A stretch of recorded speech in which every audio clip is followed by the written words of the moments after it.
got you these fresh, clean, amazing. I can wait for this.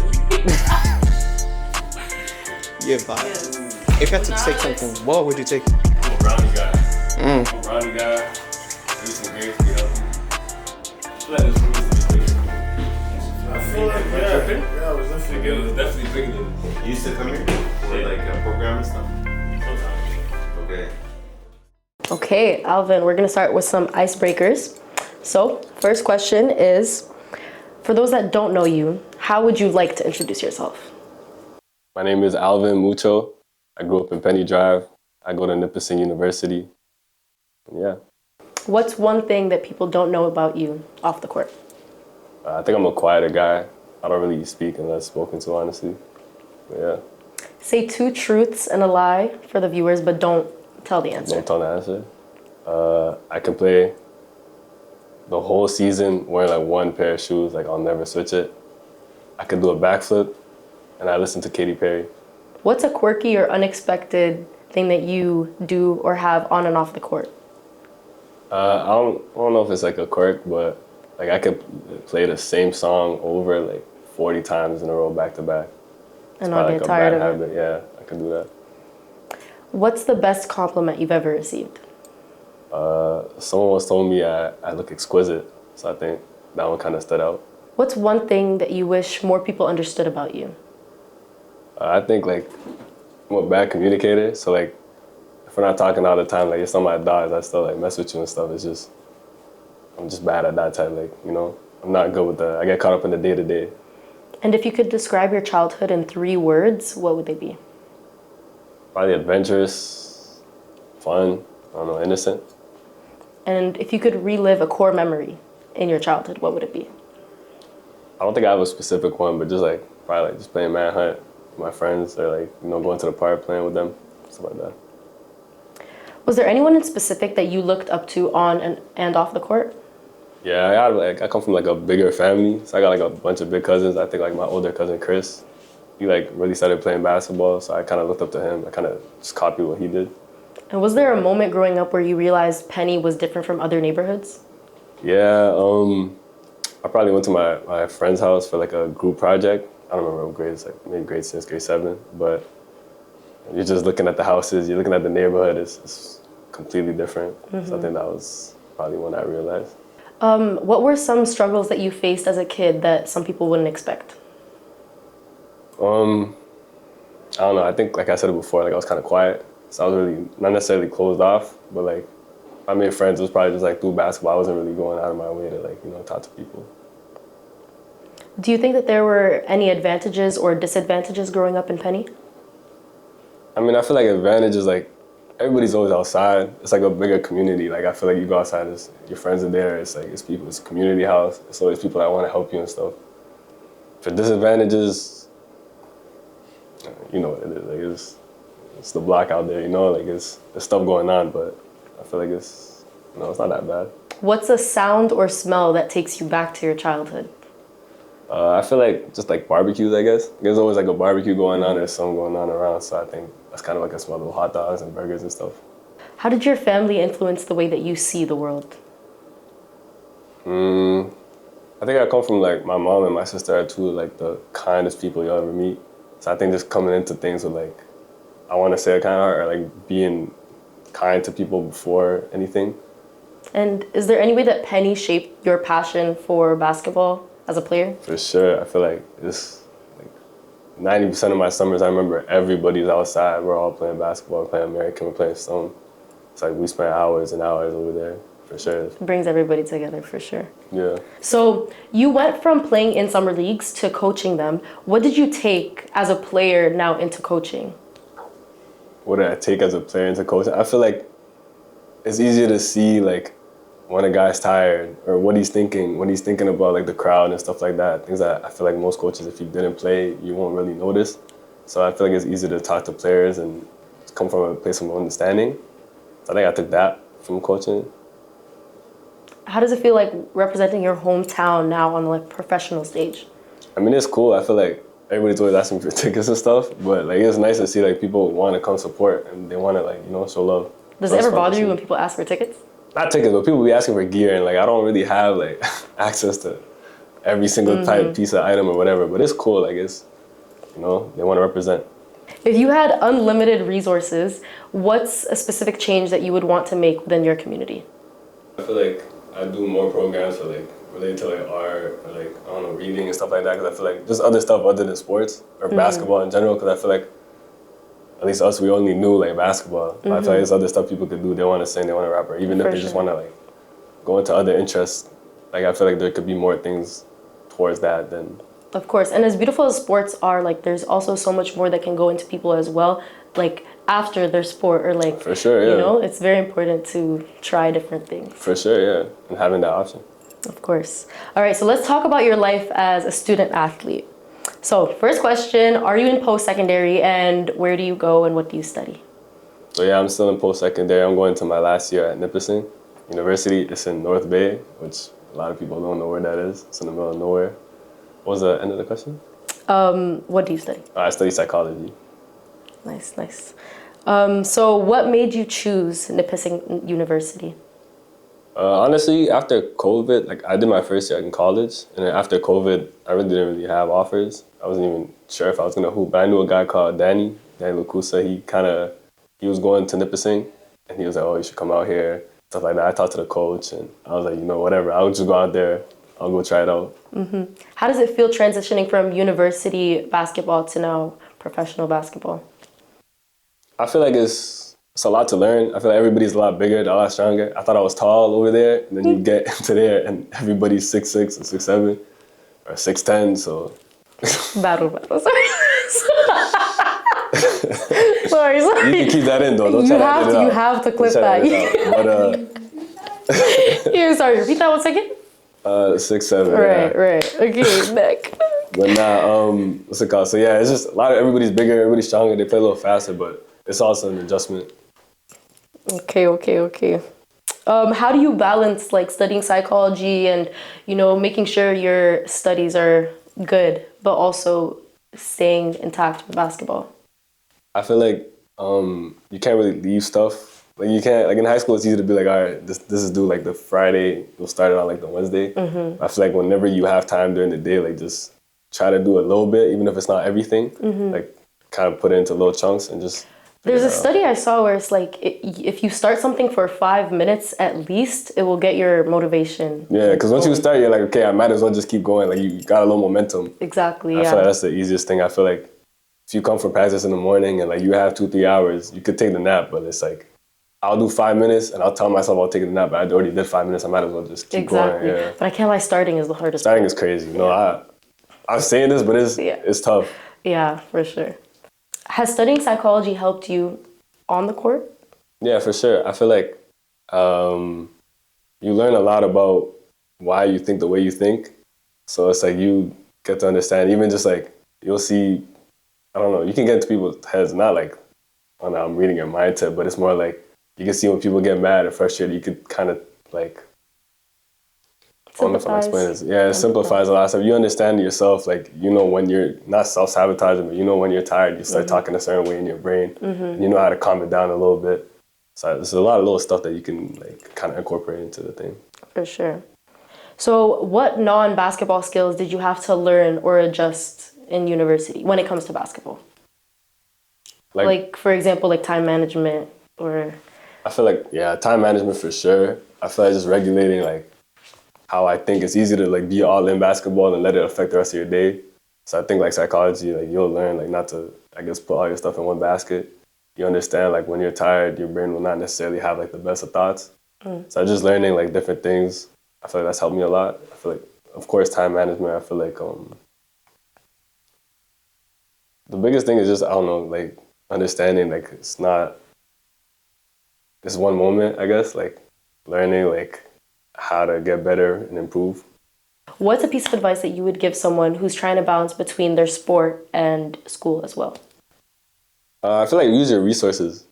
Like there's tutors and stuff. There's a lot of people that have like pride and they don't want to talk to tutors or whatever. They don't want to like, it doesn't matter. It doesn't mean you're dumb or whatever. Like you can go talk to a tutor. There's people there to help you.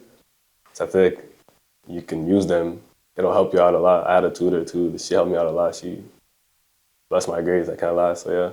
And how do you balance your, grind life and your well-being as well? I feel like this summer I had to like figure out a better way to balance it, because it's easy to be over there and like it's kind of quieter over there, but you just gotta like, you're gonna have to sacrifice some obviously, but you take it one time at a time. Like you can have, all right, this morning I'm doing 2-3 hours of this and then have time to go talk to everybody, but you also need to, I feel like you have to prioritize rest and have those days where you not necessarily don't do anything, but it doesn't have to be this 100% of the time, and find a way to like be with your people and take the time to be with them. Basically, like, don't burn yourself out fully. Don't put all your eggs in one basket. Don't go 100%. You need like an outlet, and you need something other than, Yeah. what you're I trying feel to like that's chase. honestly hard to do when your life is so busy because you're so used to go, go, go all the time. Yeah. So it's like you forget to relax and breathe for a moment. You have to like take the conscious effort to be like, okay, like I'm not doing anything today, or I'm chilling. I'm gonna go see my family. I'm gonna like, talk to people. Whatever. For sure. Sometimes it's so important to like be a little selfish, be like, I'm not doing anything today. Yeah. Like, can't just stay in your home. And it's weird because you'll be like, oh, like I don't feel like I got better. You have that little anxiety where it's like, I need to be doing something. Yeah, But, like, I know, yeah. You have to force yourself to like chill out a little bit. It helps a lot too in the long run. Like once you relax too, you'll come back and you'll be a lot better. For sure. Yeah. That's a great piece of advice. Okay. Let's move on to your basketball journey. So first question is, what's your preferred position to play? I don't really have, like, I'll play, other than like center, I'm not guarding those big ass people in there, but I'll play 1 through 4. It doesn't really matter. So how did you end up playing for the Ottawa Blackjacks, and did you ever expect this opportunity to arise? I mean, I came into the season like wanting to play like CBL, like that was one of my goals, but I didn't really expect it. I started out the year like pretty good, but I had a couple like bad games. Like, it was a little bad stretch, and that's when they hit me up. Like it was during the bad stretch, so I was surprised, but it was cool. Like to say expected it at the beginning, like not really, but later on I kind of had the feeling like, okay, it might happen. How did it feel getting hit up when you felt like you were playing not as well as you could? It was weird because I can't lie, when you put a lot of work into something and like you're playing like bad for a couple of weeks, you can get into your head and be like, yo, why am I even doing this and stuff? And so I was kind of at the point where I was like, all right, if I play one more bad game, like I'm done. And then I played a bad game and I'm in the locker room and I'm like, yo, what is this? What am I doing? And then that same day, like they came after the game, like the Ottawa U coach is the Blackjacks general manager. So he came to me after the game and he was like, yeah, we're gonna draft you and stuff.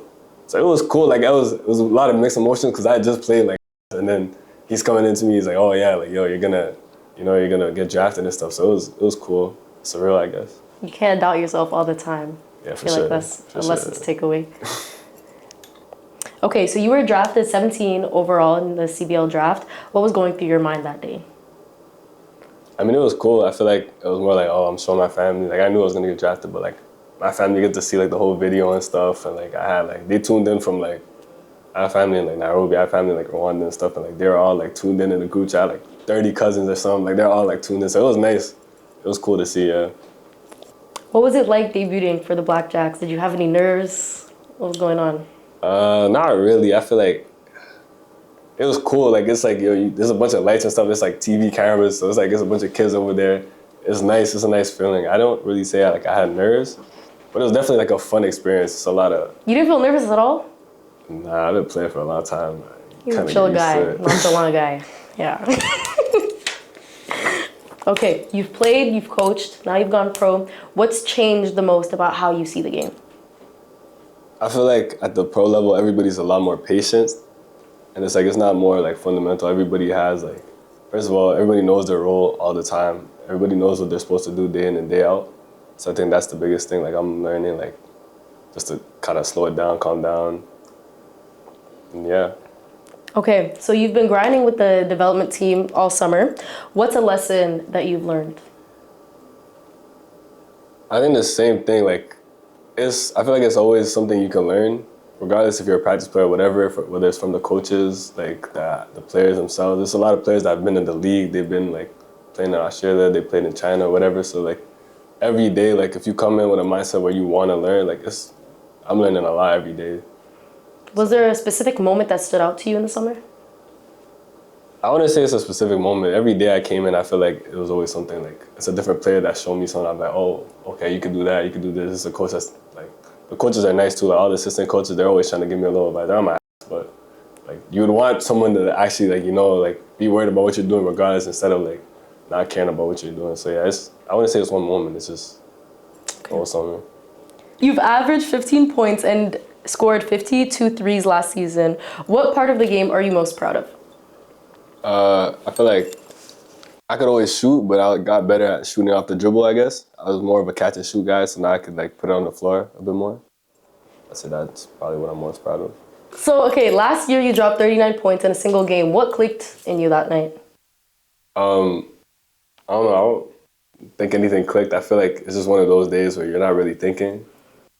It doesn't really matter what happens. You kind of just throw it up at the rim and it feels like everything could go in.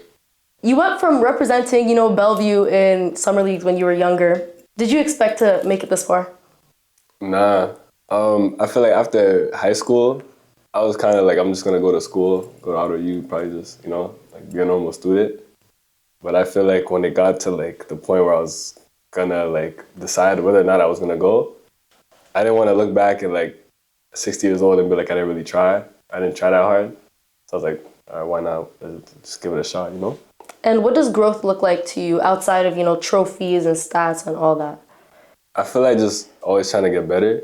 Like, there's always something you can improve at. Mm-hmm. Not even just basketball, like just in general in your life. You know what you're, like, if you don't like about yourself or whatever. So it's always something you could be getting better at. Is there anything specific you'd say you're working towards at the moment in this part of your life? I'd say being consistent. I feel like, and even just finding that balance like I was talking about, I feel like I was always someone that like I'll go 100% and I'm like hooping all the time, but like my body hurts and I'm not like at 100%. So just trying to find like, okay, like just being better at the other stuff. Like aftercare. Yeah, not really aftercare, but yeah, sort of. Okay.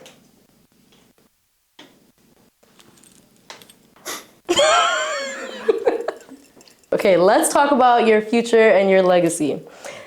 So, what are your goals for this season professionally and personally in general for the team? I mean, I got one more year of school, so before this professionally, I feel like I had some good games last year, but I feel like on the whole year, I could have been better. So just being consistent, like day in, day out, like having a better year all around. You said as a team, obviously, like I want to make the playoffs. I want to win the championship if that's possible. What was the other part? Personally, just, again, like I said before, like I always want to be improving. I want to be getting better. I don't want to look at a time where it's like, okay, I was better back then. Like I always constantly want to be like, okay, I'm better than I was 2 months ago. Whether it's like if I'm reading, if I'm better in school than I was last year, like I just a better person, better friend, What are you most excited for in the future? Graduating. I'm tired of school. I mean, stay in school, go to school, but I'm tired. I'm done. So like I'm almost there. I think that's what I'm excited for the most. If you could talk to yourself as the kid that was in Penny, what would you say?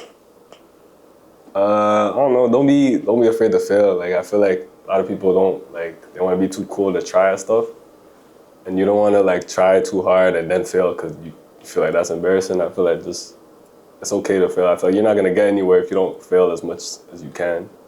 And similarly to that question, is there a specific message that you have for young hoopers that look up to you in Ottawa?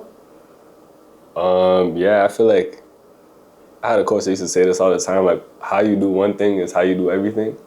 So like regardless what you're doing off the court, what your room looks like, how you are in school, whatever, how you treat people, it affects how you play basketball. Like how you do one thing is really whatever you listen to, like it all affects what you're doing.